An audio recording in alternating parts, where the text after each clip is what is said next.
Good morning and namaskar, ladies and gentlemen. A very warm welcome to day 2, the National Conference of Chartered Accountants, DNYAN SANGAM 2025.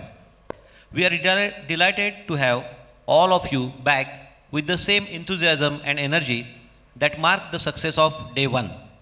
Yesterday we witnessed thought-provoking discussions, remarkable technical sessions, and valuable interactions. Today we carry forward that momentum with an equally enriching lineup sessions aimed at strengthening our technical excellence, widening our perspective, and preparing us for the rapidly evolving professional environment.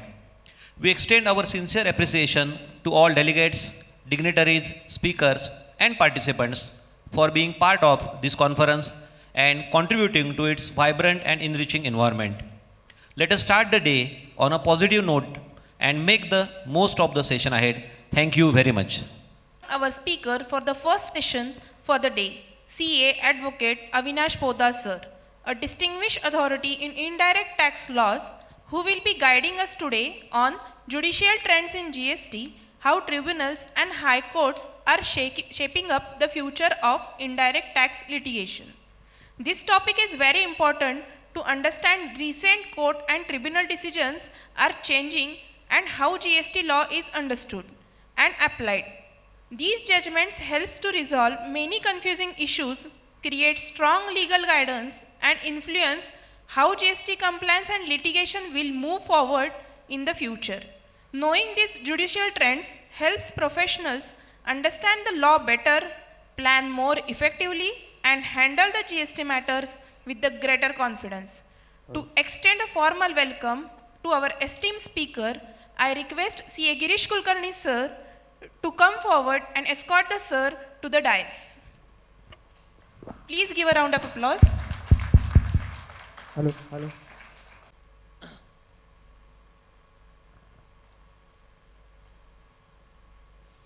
We are privileged to welcome CA Advocate Dr. Avinash Poddar, sir, an eminent professional with over 25 years of post-qualification experience in taxation and litigation.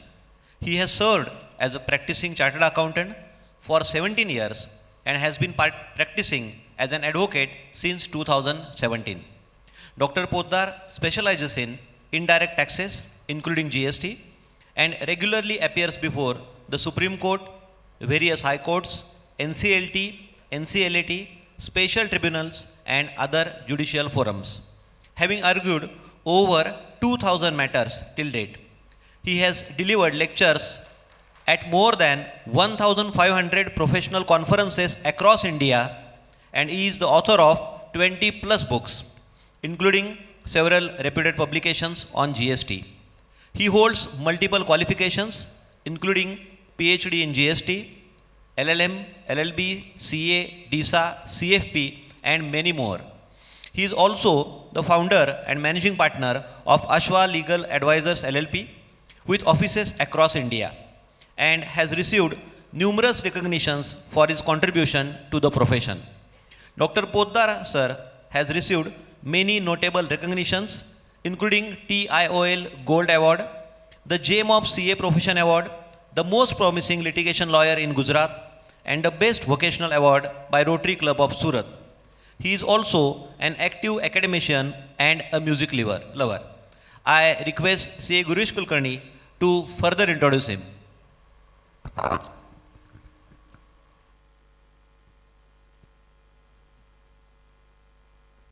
Good morning, one and all. It's my distinct pleasure to welcome you all to the technical session on GST at the national conference hosted by Kolhapur branch of WRC ICI. The topic for the session is arguably the most critical as far as the contemporary GST practice is concerned, that is future of litigation. And friends, let me be very frank with you. With GST appellate tribunals, GSTAT, being operational across the nation and Honorable Bombay High Court's bench being set at Kolhapur operational since August 2025, this is going to change the entire landscape of the way in which indirect tax dispute resolution is working. So to navigate through this complex area, we have with us CA turned advocate who knows both sides of the GST disputes. One is that is understood by the chartered accountants and the other is legal aspect of it.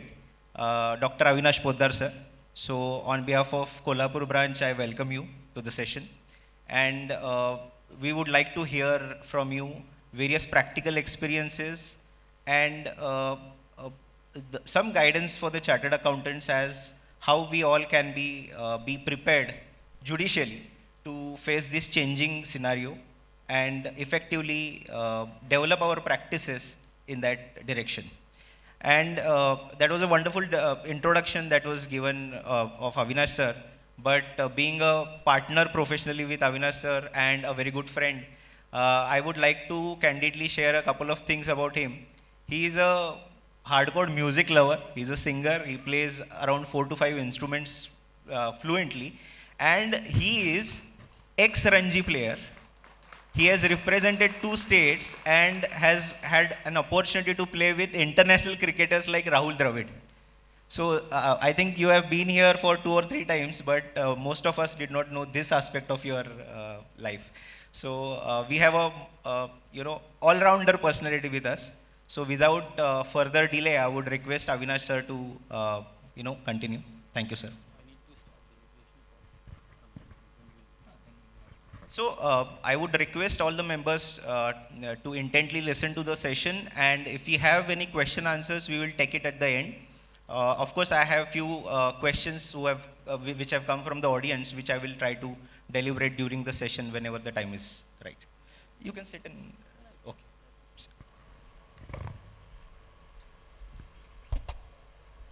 Very good morning to all of you.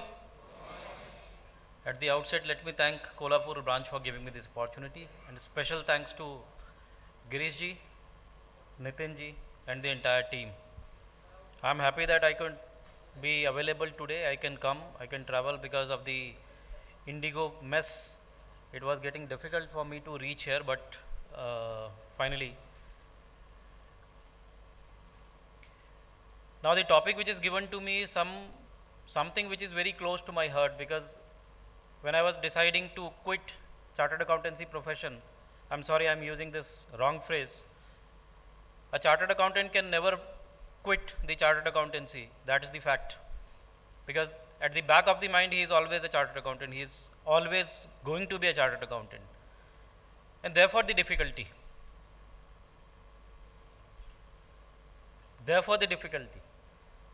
Because there is a 360-degree shift of mindset which is required when we are practicing compliance and when we are practicing litigation. So therefore, for being into the litigation practice, we will have to be very clear about certain aspects. We may not be very good in law. We may not be expected to be very good to be in law, but at the same time, we are expected to be a good reader of law. I am not saying interpreter of law, I am saying reader of law. See, the more you read law, the more questions will come to your mind. And the more and more questions that will approach your mind will sharpen the edge of being into the litigation practice. That is all about the litigation. Because litigation is nothing but resolving a dispute in the best possible manner. It may be on a wronger side, it may be on the right side, we cannot comment on that, because even the judges made a mistake or makes a mistake. Even the umpires on the field who are deemed to be experts make a mistake, because everybody is a human being. Now when it comes to shaping the future of litigation, when it comes to G-State and high courts, I think this forum may not be appropriate for high courts. Reason being, a chartered accountant is limited or is not expected to appear before the judicial forums.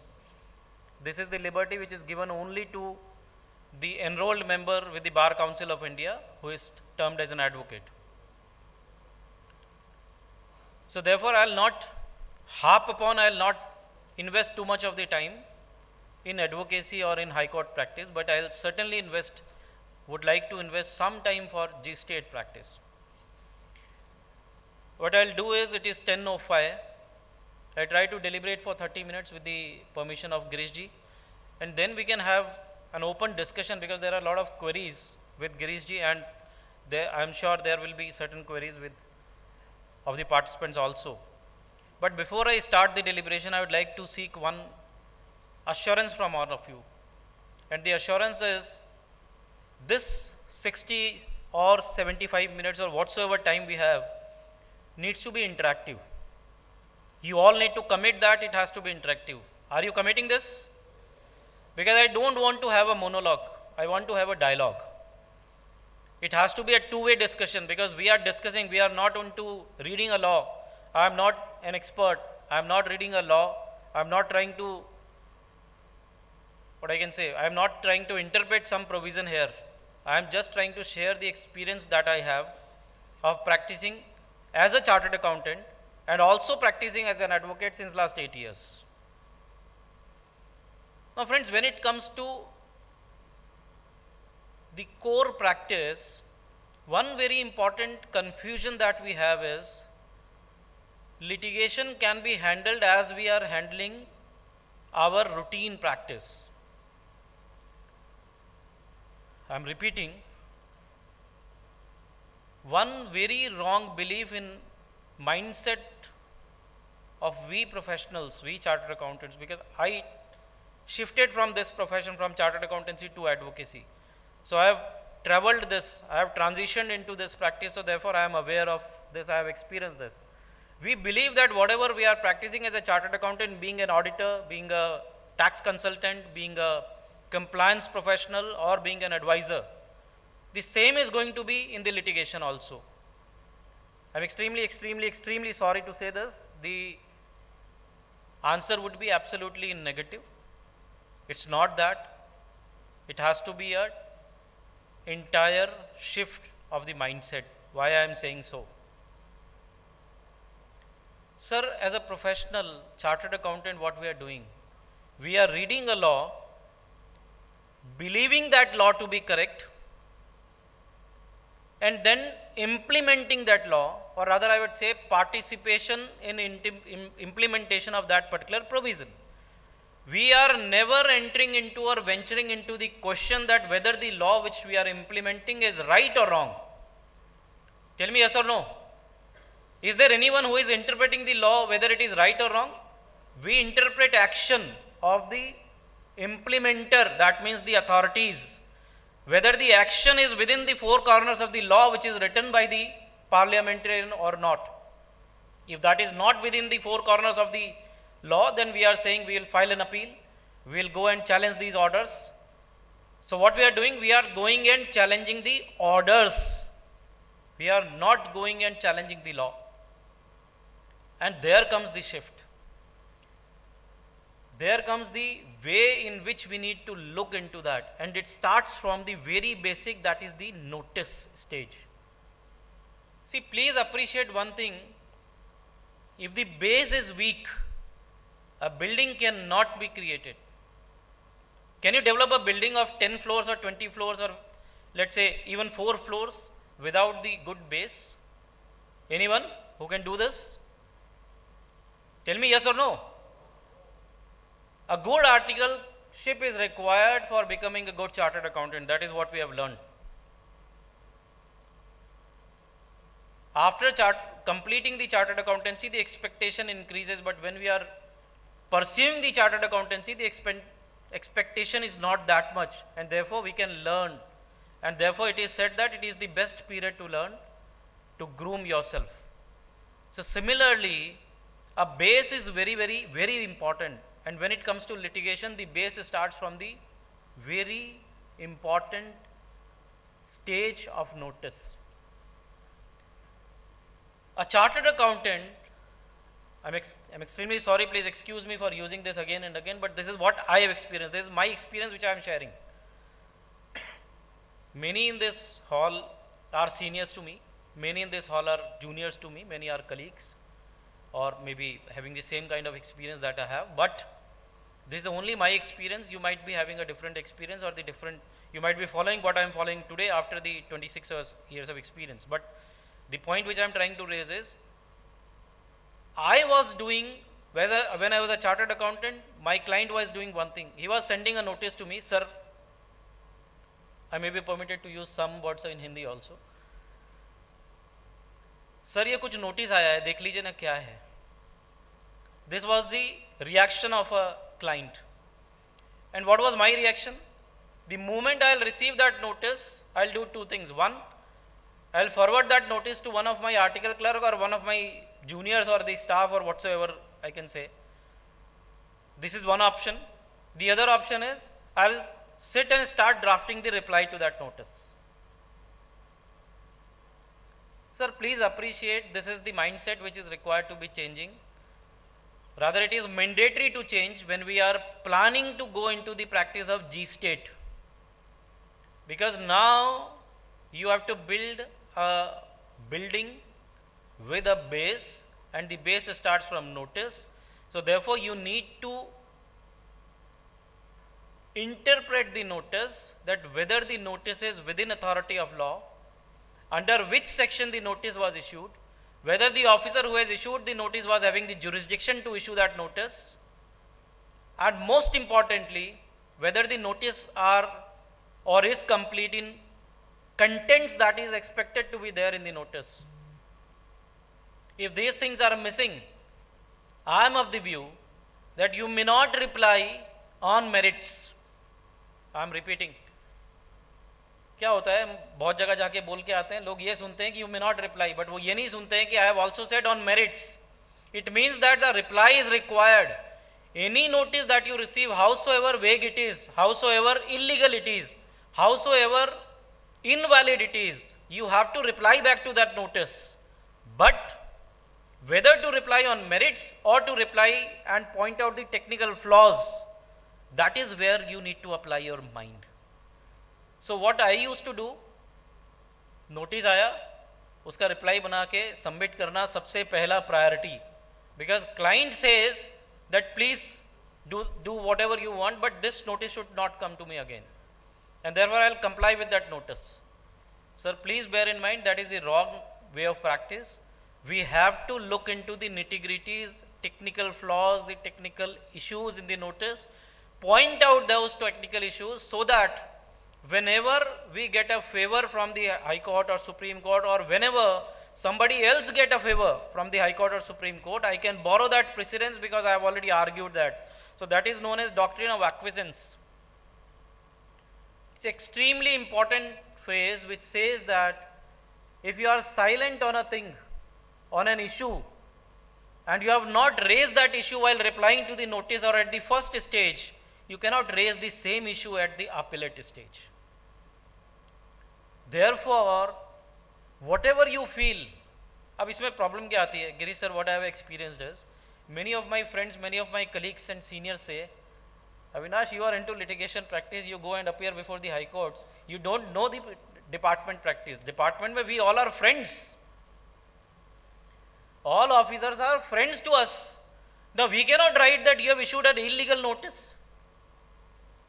He will feel offended. मेरे relationship खराब हो जाएगी. Sir, please bear in mind, first you are a professional, then you have to maintain the relationship.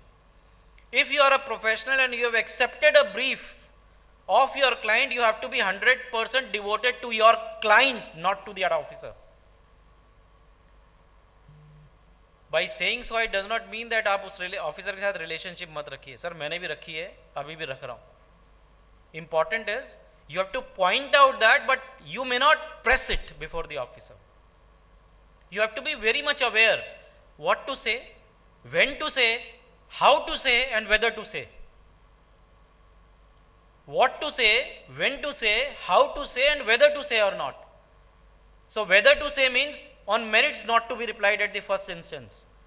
If the show cause notice is, your registration is liable to be cancelled because you have obtained registration by means of fraud, suppression, willful misstatement, whatsoever. Sir, you are not supposed to reply to that notice on merits. That is a vague notice which do not propose to say, which do not discharge the duty of that authority, that why and on what basis he is saying that there was a fraud committed by you in obtaining the registration. First, let him say, what is the fraud that you have committed? What is the wrongful declaration that you have given? Unless he says so, where is the question of answering it? Sir, आपको एक blank question paper दे दिया जाए, what you will answer? Tell me please, will you answer anything? Or somebody asks you, issues a summon, please bring the books and accounts for 2017-18 in 2024-25. Arre? That is a vague summon, sir. You cannot comply with that summon. But non-compliance does not mean non-reverting to that summon. You have to revert back.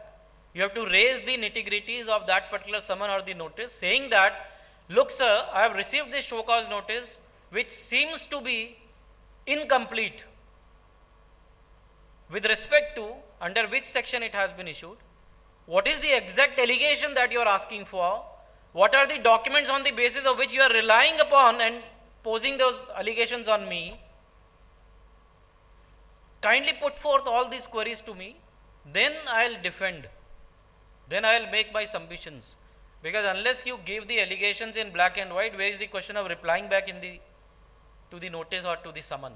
I hope you are getting the point. The shortest point is, sir, हम chartered accountants और वकीलों का एक आदत होता है, आप छोटी सी एक लाइन देंगे, उसको आप बोलेंगे 4 घंटे बोलना है, we'll speak. But the crux of the discussion is, whatever you receive, whenever you receive, you have to decide on these 4 questions. What to reply, when to reply, how to reply, and whether to reply.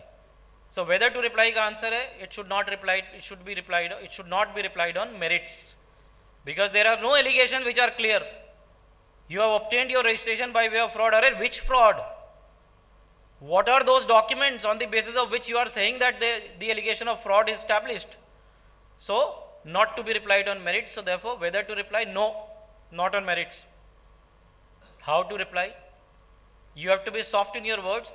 Absolutely yes. You cannot be arrogant, you cannot be rigid, you cannot be stubborn, and you cannot be harsh. You have to use a soft language, saying that we presume that there is some miscommunication, there is something which has been left out. Kindly clarify these. That is how to reply.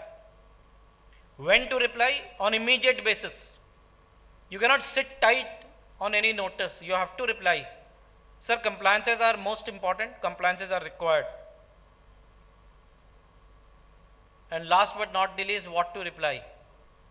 Obviously, you have to reply only on the technical flaws in the show cause notice, not on merits.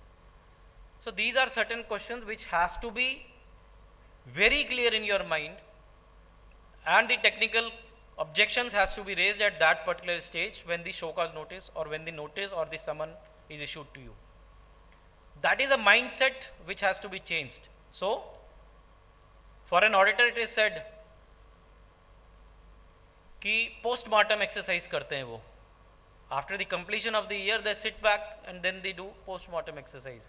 But when it comes to indirect tax, sir, what was the reason that most of the chartered accountant, most of we professionals were not there in indirect taxes? We were there in direct taxes, we were there in audit, we were there in advisors, as an advisors. The reason was that indirect tax is ever evolving field, it changes daily. आप रात को सो रहे हो, सुबह उठोगे तो law कुछ और होगा. ऐसा होता है या नहीं? GST is that way, that or not. After implementation of GST now, since it is mandated for every chartered accountant to be active in GST practice, therefore everybody is active. Because I personally believe one thing very, very strongly, that unless you practice GST, you cannot practice chartered accountancy. That is for sure. आप audit भी नहीं कर पाओगे. So therefore you have to learn and practice. I do not mean that you practice filing of returns. That is not required, but you need to have the knowledge of that particular law. Without that knowledge, you will not be able to practice as an advocate, as a chartered accountant, as an auditor also. So this was one thing. Second thing is, we always believe. So first thing I have tried to clarify that the mindset change is very, very important. And doctrine of acquiescence I have just narrated, but I cannot escalate it further. Let me take 1 or 2 minutes to explain that. See, being silent on something does not mean admission. Please appreciate. If you are not replying to someone, it does not mean, जैसे बोलते हैं ना कि मेरी खामोशी को मेरी कमजोरी ना समझा जाए. This is generally said. So being silent does not mean admission, but at the same time, being silent also means that you are waiving your right to object on the technicalities. And therefore the doctrine of acquiescence, because once you have decided not to object on the technical issues in the notice or the validity of the notice, it goes forever because it is waived. Sir, there is no policy of revocation under law. वो chartered accountancy या advocacy की practice में revocation का procedure नहीं है. आप audit report issue करने के बाद उस ऑडिट रिपोर्ट को रिवाइज नहीं कर सकते. करोगे तो there will be doubts which will be created. You can rectify, you cannot revise. Similarly, when it comes to implementation of a particular procedure or the implementation of the law or practicing, you cannot have a second option. Once you choose to waive your right of objection, raising the technicalities, it goes forever. You cannot revoke that right in future. कि sir मैंने first stage पे relationship निभाने के लिए मैंने queries raise नहीं किया, second stage पे मैं करता हूं. No sir, once waived. I have seen people losing the very good cases before the apex court, before the tribunals, before the high courts, only on this point, that why you have not raised this query before. Let me connect this with something else. The question that should come to me from your side would be, or should be, sir इसका मतलब कि अगर कोई point मैं भूल गया show cause notice के reply में, तो I cannot raise that as an additional grounds. Most of us here sitting are learned, and I am very sure that we all have read the gestate rules, procedural rules which have been introduced or I will not say implemented, but which has been declared. Under that rules there is a provision of additional grounds of appeal. Sir, now please be with me and try to understand. There is a very important word finding the place in all these statutes, which is discretion. One is the officer, the court, the tribunal member is obliged, is mandated to follow. And two is, he is not obliged or mandated to follow, he has the discretion. So therefore, once you waive your right of defense, once you waive the right of objection, once you waive the right of raising the technical issue before the adjudicating authority or the officer or the appellate authority, it goes and vests with the appellate authority or the higher forum as a discretion that he may or he may not permit to raise the additional grounds. So therefore the answer to the query would be, additional grounds are permitted, certainly it is permitted, but subject to discretion of that officer. If he comes to know that merely so as to keep your relations with the officer, you have not raised these technical objections while replying to the notice, sir, he will not allow you to place before him the additional grounds of appeal. So therefore it is, again I am saying, it is extremely important कि जो आप base बना रहे हैं, in that base everything must be recorded. Even if you are a good reader and you are reading multiple case laws, then you can note down those case laws also. You can take the reference of that, because maybe tomorrow that those case laws will become precedents for you and you will get the relief. I will come to that very important aspect now. पहला issue clear हो गया sir? Tell me yes or no please. I think I am on the wavelength. Yes? I am not going to share any sections here. वो सब आप पढ़ सकते हैं. I am going to share only my experience. So second thing which I experienced when I transited from a chartered accountant to an advocate was, I was not aware about the meaning of precedence and the reference. I used to feel that any order of the High Court is binding on the authorities. Any judgment is having the precedential value. Let us go and try to examine. I'll take 5-7 minutes to explain this concept, because this is again very important when you are going for when you are planning for a G-state practice. You have to rely on certain precedential values or the ratios which have been adjudicated by the upper forums, whether those are binding or not. Please be with me for next 3-4 minutes. I am trying to share something which is extremely important, keeping in mind that you are aware of the basics of it. Sir, please understand, there are two important concepts to be understood. One, which is writ, W-R-I-T, writ forum before the constitutional courts. Number two, appellate forum. You are clear with this? Two things, one, writ forum and the appellate forum. Now, what is appellate forum? Let us first try to understand that and then we'll come to the writ forum. Sir, please understand, if you are not happy with a decision or a communication of an order, then you approach before the superior authority. Yes or no? But you can approach the superior authority by way of filing an appeal only when there is a provision in the statute. Please mark my words. Only when there is a provision in the statute, meaning thereby all the appellate authorities are statutory authorities. I am repeating. The jurisdictional officer, the adjudicating authority, the first appellate authority, the second appellate authority which is GST-80, the third appellate authority which is High Court, and the fourth appellate authority which is Supreme Court. All are the statutory authorities, and therefore they cannot travel beyond the statute. Is it clear or not? And a statutory authority is bound by the statute, it cannot travel beyond the statute. All the authorities, read section 3, 4 and 5 of the CGST Act. Read section 25 of the CGST Act. We all who are registered with the GST department are statutory authorities. Not from that sense कि हम कुछ decisions ले सकते हैं, but we are statutory bound persons because we are registered statutorily under a provision of the law.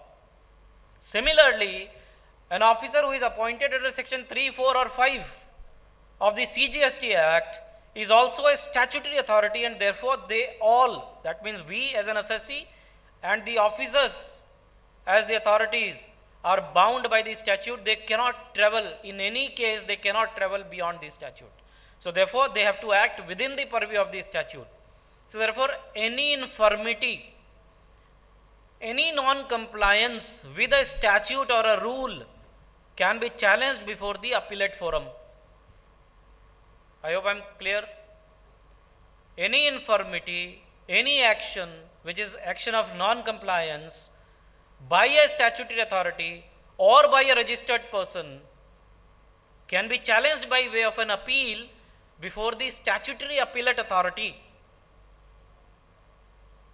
But when a law is to be challenged or an interpretation is to be challenged, it cannot be challenged before the statutory authority. I will give you an example. My supplier has shown the supplies in GSTR 1, right? It is being reflected in GSTR 2 capital B or 2 capital A. Now department says that the payment has not been made by my supplier and therefore you are supposed to reverse the input tax credit. Correct? आते हैं ना ऐसे notice or the notice would be your supplier's registration has been cancelled, therefore ITC needs to be reversed.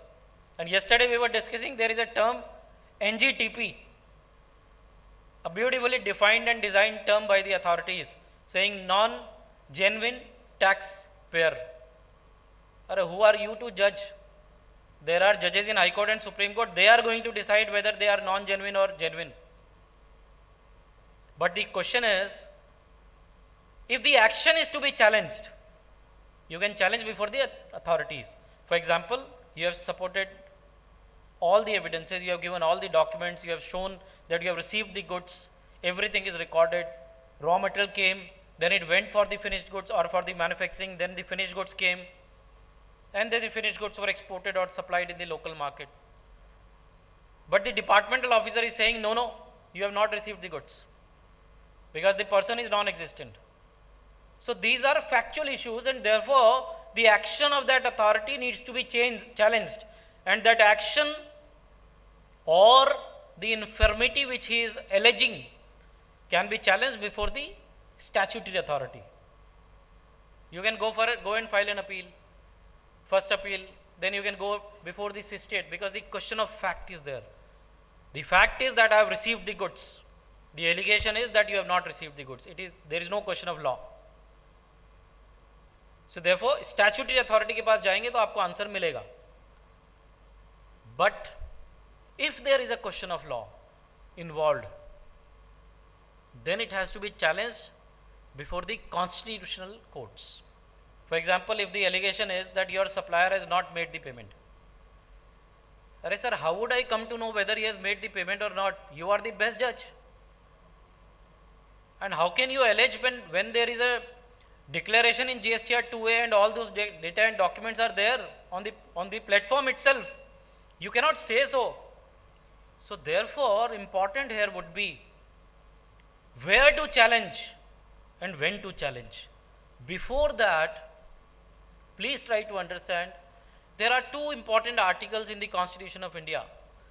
One is Article 226 of the Constitution of India, which gives the power to the High Courts. Luckily, you all are having a circuit bench now in Kolhapur.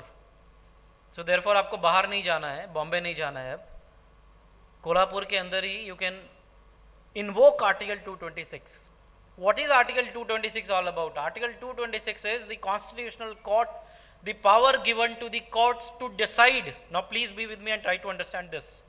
The concept. Power given to the constitutional high courts to decide the violation of fundamental rights of the citizen of this country.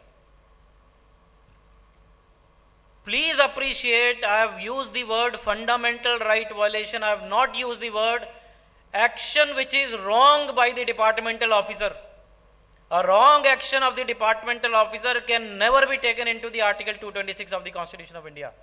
It has to be the violation of the fundamental rights. How you can mold a case and say that it is violation of a fundamental right? For example, I am a 1,000 crore company, a 1,000 crore turnover company. I have a purchase of 900 crores odd, let's say. There is a tax liability of 18%, approximately 16 crores, 160 crores is the liability which is thrown by the department, saying that this entire input tax credit that you have availed for the entire year is illegal because your supplier is non-existent or he has not discharged the tax liability. Sir, the action to an extent, it is not taking away my right to do business, is an action which has to be challenged before the statutory authorities. But an action which takes away the right to continue my business becomes the violation of fundamental rights. I hope I am clear about my point. Sir, are you all clear on this? So if you are able to make a point that there is a violation of fundamental rights, then you can go to the constitutional courts. Next 2 minutes are going to be very crucial. Please be with me and try to understand the decisions and the precedences.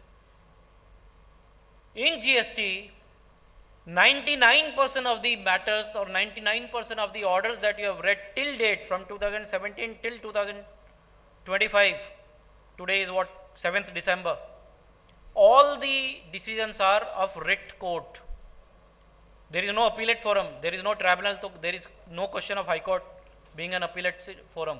So therefore, all the decisions are of writ court. Question is whether a writ court's decision is binding on subordinate officers or not. Please be with me and try to understand. Sir, I'll give an example. Yesterday I landed at Goa, then I and Girish bhai traveled together. Now I am giving a hypothetical example and I need your answer. उससे मुझे पता चलेगा कितने लोग सही में जग रहे हैं. When I was traveling, I had a stomach pain. The Girish bhai, he is aware of the entire route, so he said कि नहीं अपने ये we are traveling towards the Sawantwadi, so let us see a doctor. So he took me to a doctor. The doctor gave me a prescription. Certain tests were done, and on the basis of those tests, a diagnosis happened, and certain medicines were given to me. Correct? Itna clear hai? Now what happened? There was a third speaker, a hypothetical speaker, let's say Mr. Singhvi, Nipun Singhvi was there. He's a good friend and a partner of mine. He also had a same stomach pain. Now can this same medicine, अब गिरीश भाई बोलेंगे यार इसी ऐसा ही pen Avinash को हो रहा था, तो मैंने एक्स डॉक्टर को दिखाया और उन्होंने ये प्रिस्क्रिप्शन देके ये दवा दी है, सेम दवा आप भी ले लो. Can it be done? Tell me yes or no. आवाज नहीं आ रही. Tell me yes or no. Sir. हाँ. Yes sir. Logically yes. Okay.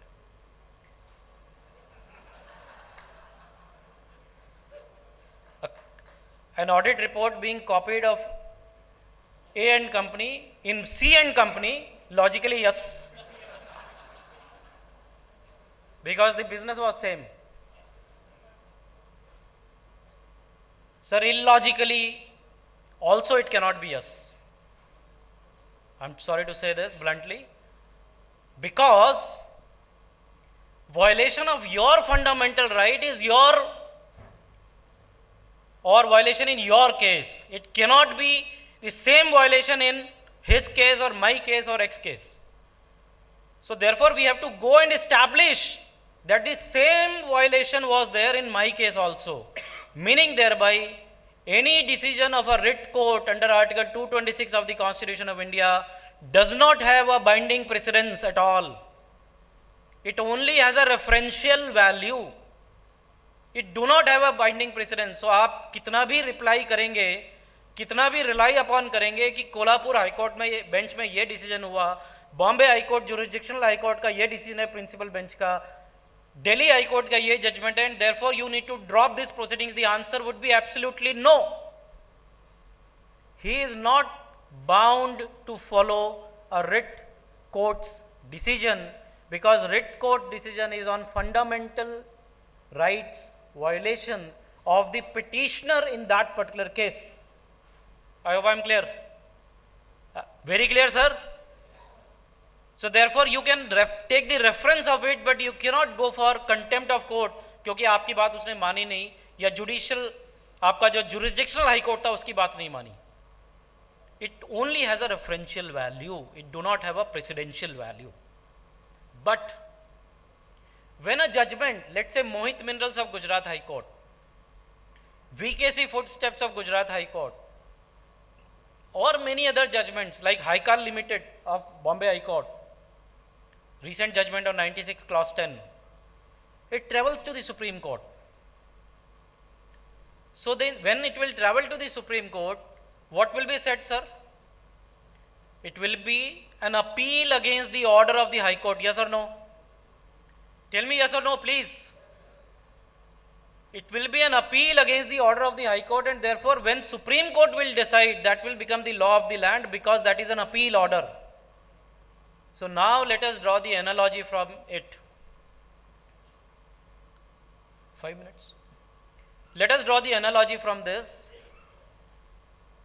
An adjudicating authority when pass an order and it goes to the first appellate authority, and first appellate authority passes an order, it becomes the law of the land for that particular jurisdiction of the appellate authority. For example, there are 5 officers. Above those 5 officers, there is one appellate authority. He decides something on the basis of a decision made by one of those authorities, then the decision of that particular appellate authority is binding on all those 5 authorities. Am I clear?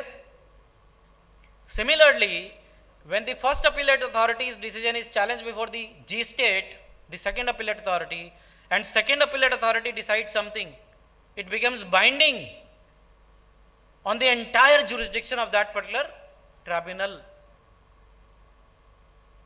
When G state order is challenged before the High Court and High Court take a decision, then that becomes the law of the land for the entire jurisdiction of, let's say, Maharashtra. And when it goes to the Supreme Court and Supreme Court takes a decision, that becomes the law of the land within the jurisdiction of the Supreme Court, which is the India. I hope I am very clear about it.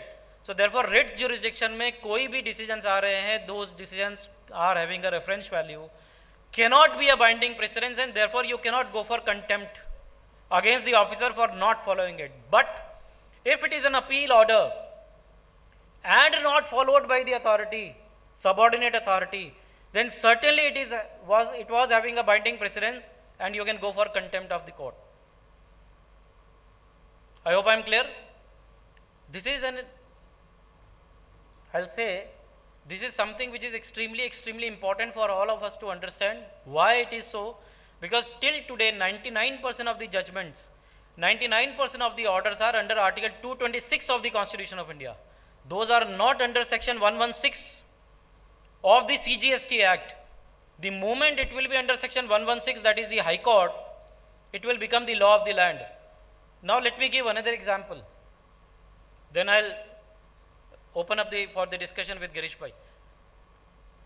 Now the question that should come from your side to me would be, sir, अगर 2 decisions हैं, एक Bombay high court का decision है और एक Gujarat high court का decision है, both are on different lines. Bombay high court says yes in favor of the assessee, Gujarat High Court say not in favor of the assessee. What will happen in that case? If it is a writ court, if it is an order under Article 226 of the Constitution of India, both the orders have the reference value. You can rely on both. Whatever is applicable to you, you can rely on that. The officer is not bound to follow any. He may not or he may, whatsoever. But if it is an appeal order, let's say Bombay High Court has given in your favor an appeal order, Gujarat High Court has given against that. So Bombay High Court will prevail in your jurisdiction because you are falling within the jurisdiction of Bombay High Court. And therefore, all the subordinate authorities, till it is stayed by the Supreme Court or till it is reversed by the Supreme Court, are bound to follow the judgment of your jurisdictional High Court. I'll again re-clarify this. Let's say there is an appeal order of under Section 116 of the CGST Act, 116 or 117, I'm not sure about it, but that is a order under section of the law CGST Act by the Bombay High Court, which is in favor of all the taxpayers. And there is a judgment which is against the taxpayers of Gujarat High Court. You face the same circumstance, the question of law and the question of fact is same, and the authority wish not to follow Bombay High Court and to follow Gujarat High Court. It is impermissible if it is an order under the statute, that means Section 116 of the Act. He will have to follow because that is the binding precedence. Being a jurisdictional authority, falling within the jurisdiction of the High Court, he is bound to follow it. He cannot say, I will not follow because Gujarat High Court is against. Let the Supreme Court stay Bombay High Court, then he can follow Gujarat High Court. But if it is not stayed, if it is not reversed by Supreme Court, he is bound to follow.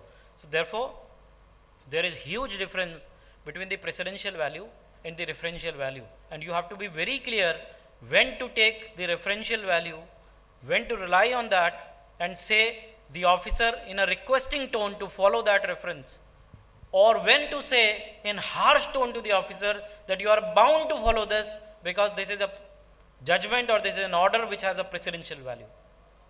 I hope I am clear. With this, I think we'll open up for the discussion. Thank you very much.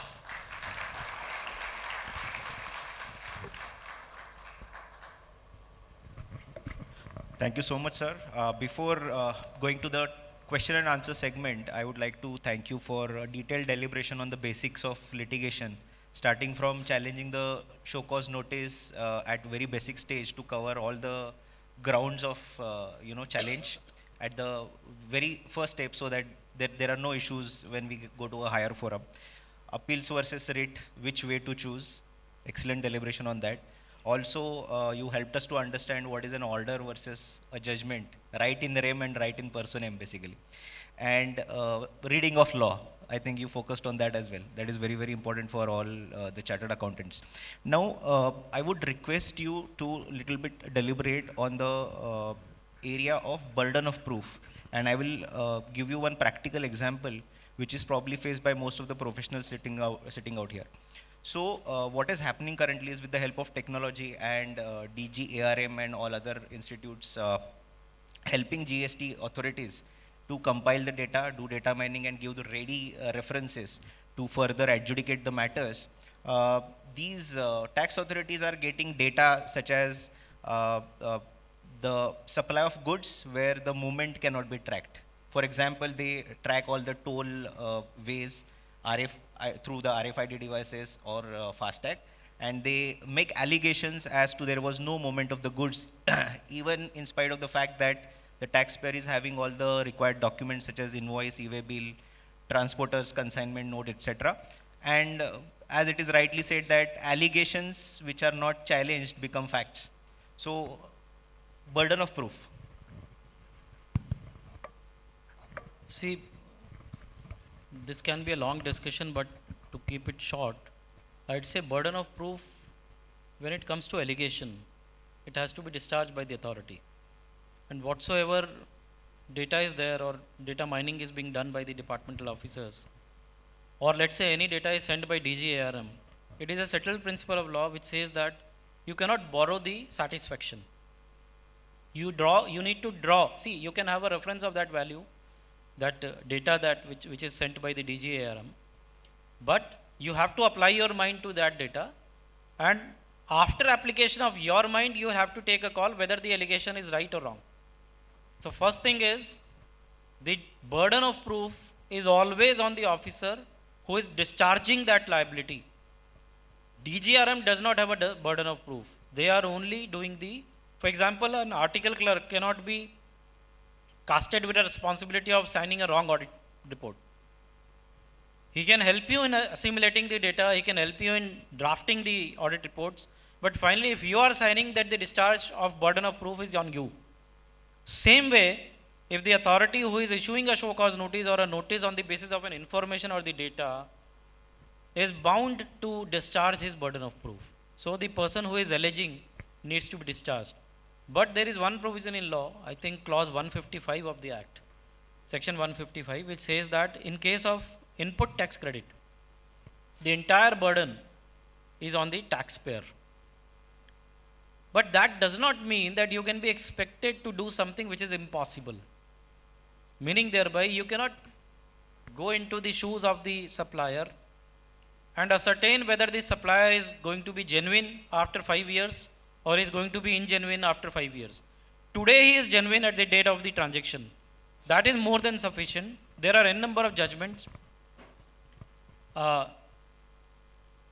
Quest merchandising is one of the judgments of Delhi High Court. Now it is followed in Shanti Kiran, wherein it is the Bombay High Court, the Supreme Court has clearly held that if the purchasers is having a bona fide transaction and the supplier's registration was valid when the transaction happened, then retrospective cancellation of the transaction cannot be a reason for denial of the input tax credit. Shantikiran is celebrated judgment now, recent judgment. Before that, the cost merchandising was there. So I would say, accept the statutory responsibility of discharging the burden of proof in case of ITC. Rest all the burden of proofs rest on the tax officers. First, they will have to discharge the burden. So therefore, if let's say and therefore I mentioned that if they are simply issuing a notice saying that your registration is liable to be cancelled because you have obtained the registration by means of fraud. Therefore, they are not discharging their burden of proof correctly. They need to write what fraud, when this fraud was occurred, which are the documents in support or evidencing that the fraud was committed by me and not by anyone else. So once they discharge this burden, then only our onus will come.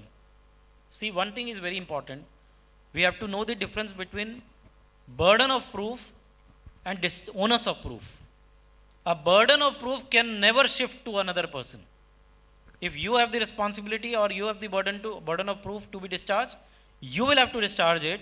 The onus keeps on shifting, because once you discharge your burden of proof correctly, the onus will be me to prove your allegations wrong, and then again the onus will go to you to pass an order.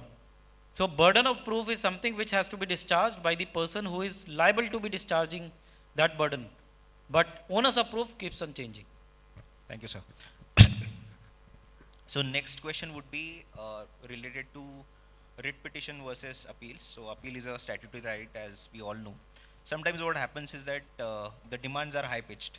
Like let's say, for example, 5 crores, 10 crores, and putting so much of deposit, pre-deposit, is a little bit difficult for the taxpayers, 10% or 20% as the case may be. So easier route, which is usually taken, is to go and file a writ petition, which, at a lesser cost. But later on, the problems are faced because you are not in a position to justify to the court what was the reason for not taking the appeal route, or the right which is already available there. So in that case, how one should deal with this aspect? See, one thing principally which is wrong, but which is followed day in and day out by the authorities, is that they know the provision of law which says that if a show cause notice is issued for 1 crore and tomorrow they come to know that it used to be or it has to be for 10 crores, they cannot extend the show cause notice, and it has already time has already lapsed, so that 9 crore goes. So generally they develop a show cause notice or draft a show cause notice of the highest amount. So high pitched assessment or high pitched show cause notices are the trend of the day. Now question is whether writ is maintainable or not. See, a long discussion has happened in Supreme Court.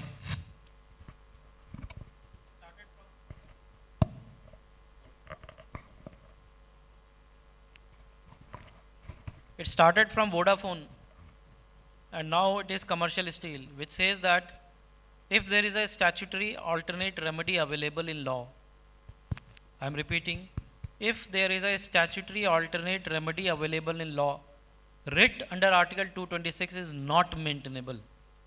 You cannot go for a writ.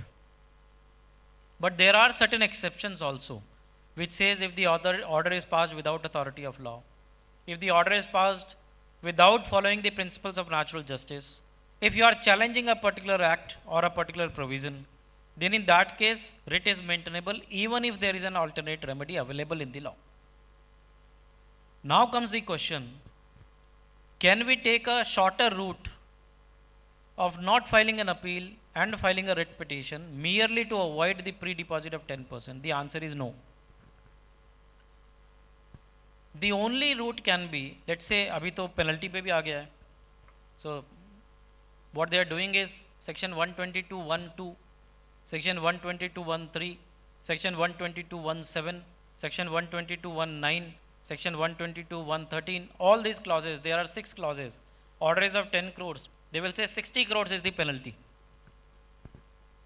We will not go into the legality whether they can do it 60 crores or whether it can be maximum 10 crores. We will not go into that. But today you are saddled with a liability of 6 crores to be paid as a pre-deposit to go and file appeal. So therefore what I will suggest is, if there is a good case on merits, but you are unable to pay that pre-deposit, or that may hamper your entire business, then you can go to the writ court challenging provision 107 or 112, saying that this provision of pre-deposit is bad in law, because that is hitting my capabilities to run a business under Article 19(1)(g) of the Constitution of India, and therefore writ is maintainable. But when you challenge the order, saying that no, we are challenging the order, it has to be quashed, then the court will not entertain. They will say, go for the alternate remedy, pay pre-deposit. So therefore, you challenge this provision, section 107 itself, 1076, which says 10% of the penalty of the pre-deposit. Then you can establish, sir, maximum penalty can be 10 crores. They are settling me with a liability of 60 crores and saying pay pre-deposit of 6 crore rupees, which is absolutely bad in law, arbitrary in provision. So under Article 14, Article 19(1)(g), Article 21, Article 265 can be invoked, and you can challenge before the writ court. That is one of the way. Second is, I'm just missing the name of that judgment. In 2023, there was a judgment of Supreme Court. It emerged from Punjab and Haryana VAT, wherein they have said that the pre-deposit needs to be, because pre-deposit of 20% is absolutely bad in law, it needs to be reduced. So the Supreme Court has decided that, and they have observed in para, I remember the para number 20 of that particular judgment, wherein Supreme Court has said that if there is no, I'll say, no way to get a relief, that means the assessee or the taxpayer becomes remediless, then also the writ is maintainable. Because वो एक कहावत है, ना नॉमन तेल होगा ना Radha नाचेगी. So that applies, because neither I will be able to pay that pre-deposit and nor my appeal can be admitted, because now in GST, the appeal cannot be filed without pre-deposit. Earlier in SISTATE or the service tax and excise regime, you can file the appeal and thereafter they will raise a defect memo and then you can pay the pre-deposit. But the appeal was maintainable. But today, I give certain examples. I'll give one example if you permit. हम लोगों का एक आदत होता है sir, अगर 7th December is the last date for filing appeal, 7th December को रात को 9 बजे अपन वो अपील लेके बैठते हैं. अब हुआ ये है कि 7th December को आपने एक जूनियर को बोला ये अपील अपलोड करना है, और आप अपना बैंक अकाउंट लेके बैठ गए, और आपने बैंक अकाउंट को डेबिट किया 11:59 पे, लेकिन वो एक्चुअल डेबिट हुआ 12:01 पे. तो 12:01, that means 8 September. Appeal was filed at 11:55 on 7th September. So as per me, that appeal is time barred, because the law says no appeal can be filed unless you pay this pre-deposit. That is 107 clause 6. You have filed appeal, but the pre-deposit was not paid on 7th of December. It was paid on 8th of December. The appeal becomes time barred. So that harsh this provision is. So therefore, you can challenge this provision and you can take a relief, or you can get the writ maintainable. Thank you, sir. One more question. Most of the professionals must have faced this as well. Usually, when the tax authorities are pursuing a matter, maybe for similar sort of a situation, they are raising multiple adjudicating actions. So maybe different officers for different aspects. So I would like to have your views on the cause of action, because as they pursue it, the cause of action is different. But from the taxpayer's perspective, it is just another action for the same aspect. See, again, we need the clarity on question of law and question of fact. Question of fact is, your purchases from A were tainted. SGST officer came to your premises. They say, sir, your purchases from Mr. A is bogus. Therefore, this show cause notice. Now, tomorrow, CGST officer comes and he says, your purchases from B is tainted. Therefore, this show cause notice.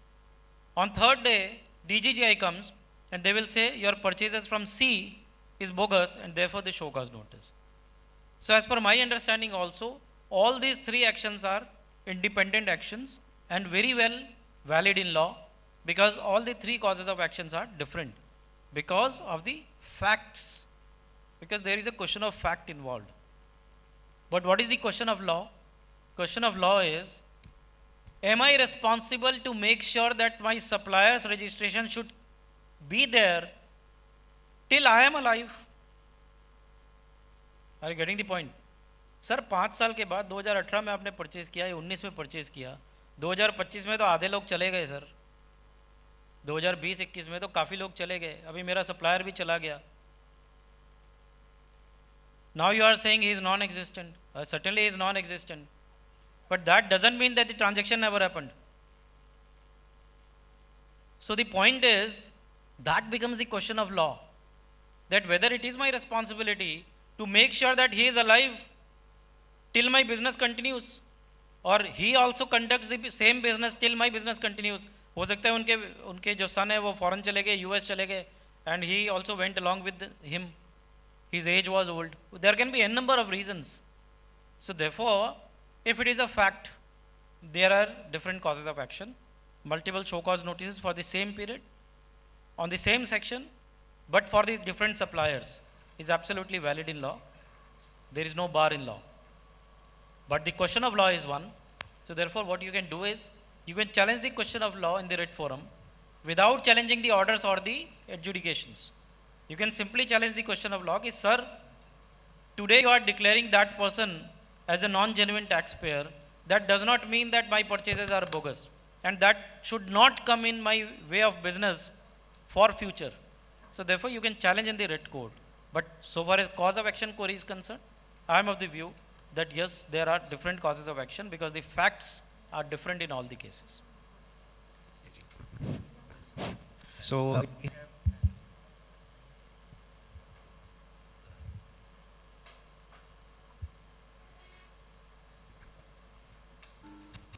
so if we have any questions from the audience, we'll take up those questions. Sir, due to time constraint, Okay. we are not able to take up the individual questions right now.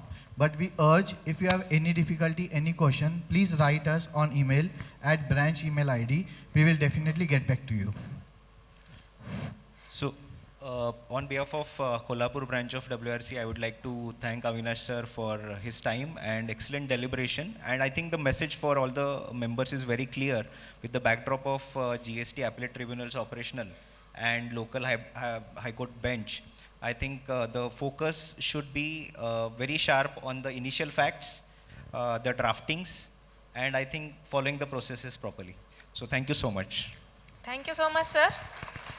Your clear explanations and practical perspectives and in-depth understanding of judicial developments have provided immense value to all the participants.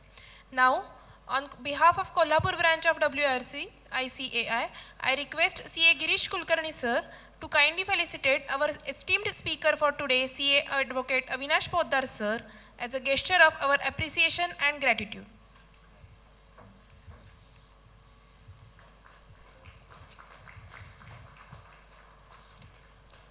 Please give a huge round of applause.